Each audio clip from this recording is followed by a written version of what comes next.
Jadi di antara syafaatnya Quran itu orang nggak jadi masuk neraka. Jadi syafaat itu ada dua, dari neraka diangkat ke surga, dan itu bisa lama itu.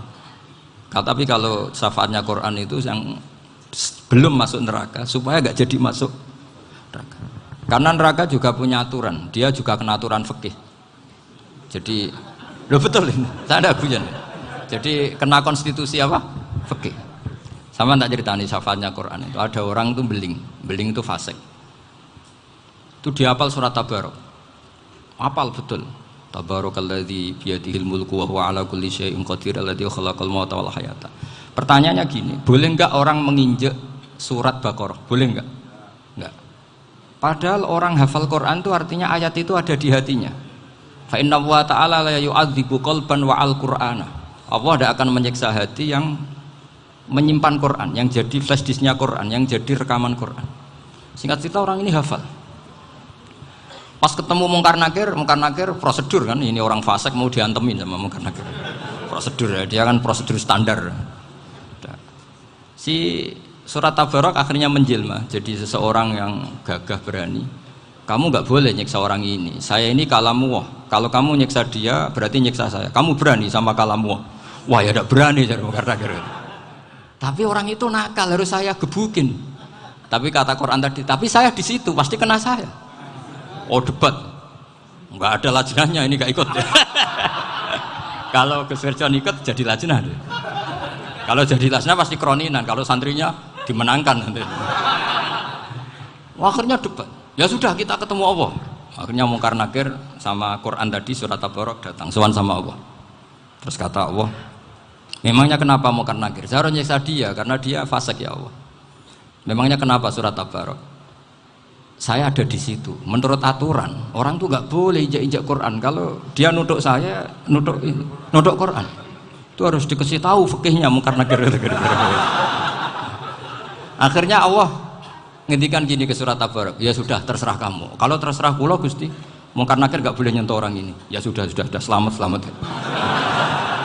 Sehingga terus itu sama baca di termasuk mukjizatnya surat Tabarok di tafsir Ibnu Katsir banyak. Karena tadi logikanya malaikat itu juga kena aturan fikih. Sehingga banyak ulama termasuk Said Muhammad ngendikan pertanyaan Mungkar Nakir itu tidak semua orang kena. Kalau semua orang kena nanti kalau tanya Nabi Muhammad, waman nabiyuka? Kacau kan jamnya.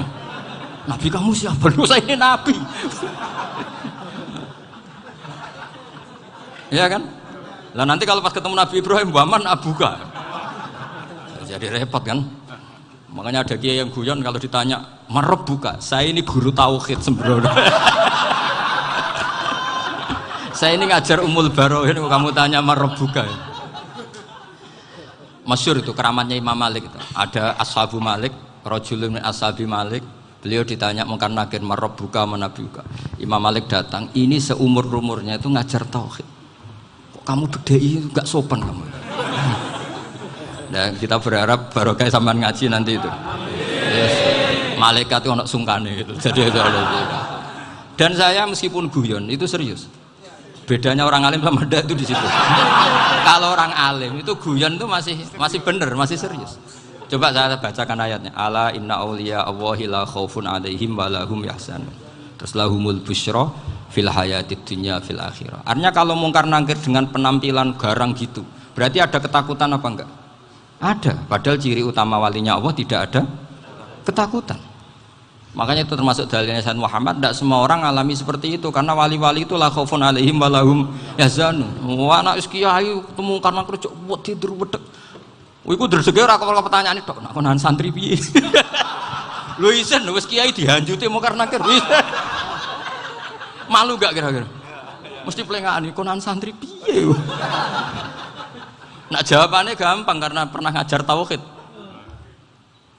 Makanya Sayyidina Ali ini cerita ini ada di kitab Nurul Dholam. Sama lihat di kitab Nurul Dholam karangannya Syekh Nawawi Banten. Itu Sayyidina Ali itu ya, andekan orang biasa mungkin ya agak-agak hasut, tapi ini wali gak boleh kamu katakan hasut.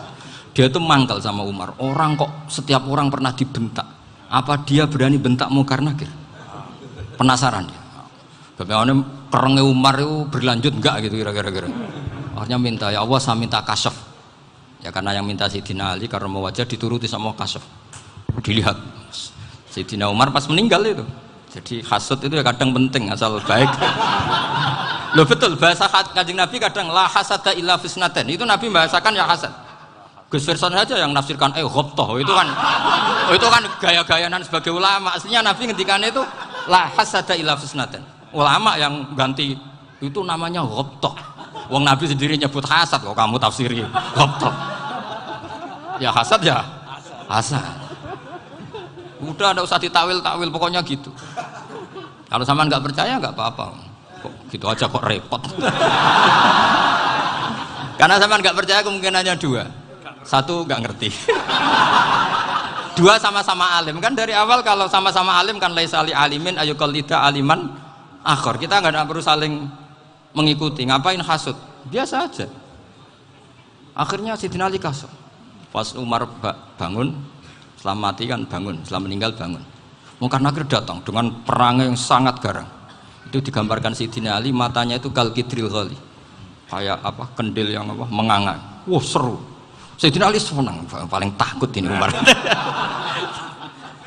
Senangnya bukan main. Wah, ini mesti takut Umar. Biasa. Ternyata enggak, Umar malah bangkit. Woi, Mungkar Nakir ya. Kamu tahu menghadapi siapa? Itu betul ya? Kamu itu menghadapi temannya ahabbal khalqi ilallah. Yang diandalkan temannya bukan dia.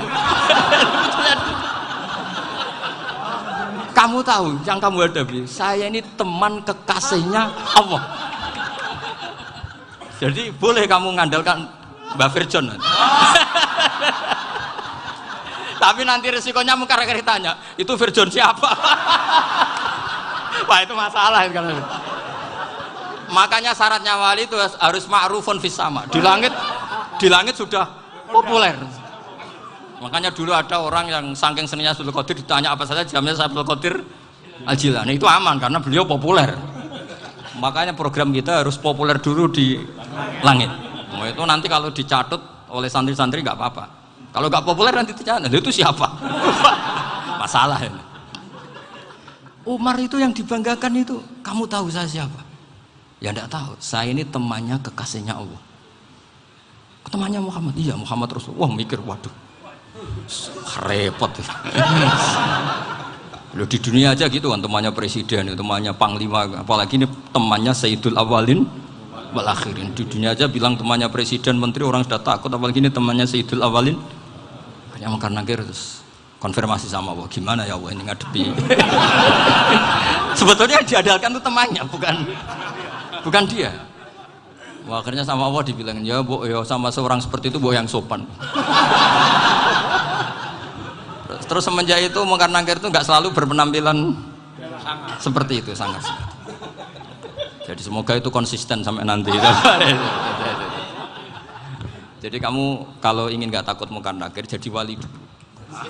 Karena syaratnya tadi hanya wali sing la khaufun alaihim wa lahum yahzanun lahumul busyra fil hayatid dunya fil akhirah. Jadi orang itu kalau ngaji itu harus khatam. Jangan semuanya kena pertanyaan. Nanti kalau semuanya kena pertanyaan nanti repot. Kalau Nabi Muhammad ditanya waman Nabi juga. Nabimu siapa? Lu kan terus jadi aneh. Jadi makanya ngendikane Sayyid Muhammad semua ulama lah, nggak ada am kecuali ditaksis, kecuali sifatnya Allah. Misalnya bikulli syai'in alim ya benar-benar bikulli syai'in. Tapi kalau am semuanya pasti ada taksis, meskipun dalam muhawarah muhadasah biasa. Misalnya contoh gampang, istri kamu baru seneng kamu, Mas nak pengen apa-apa itu lapor aku, gak apa-apa Mas, mesti aku seneng sama lapor. Iku dia aku pengen wayo. Wah langsung jadi apa wae. Mesti apa wae maksudnya kecuali itu gitu. Padahal kalau ngomong, Mas sampean ingin apa saja tak dukung. Terus sampean bilang, kepengin iku wayo. Kira-kira disetujui apa enggak? Sama seperti kita kalau punya teman akrab, wah senang omahku gak apa-apa, anggap ya omahmu dewe. Terus mlebu-mlebu kamar. Jadi tidak ada am kecuali ditaksis. Artinya kalau ada cerita bahwa orang mati pasti ngalami ditanya Mungkar Nakir, itu pasti ada am yang ditaksis. Itu pasti tidak dialami para anbiya, para auliya. Karena ciri utama wali itu la khaufun alaihim walahum yahzanun.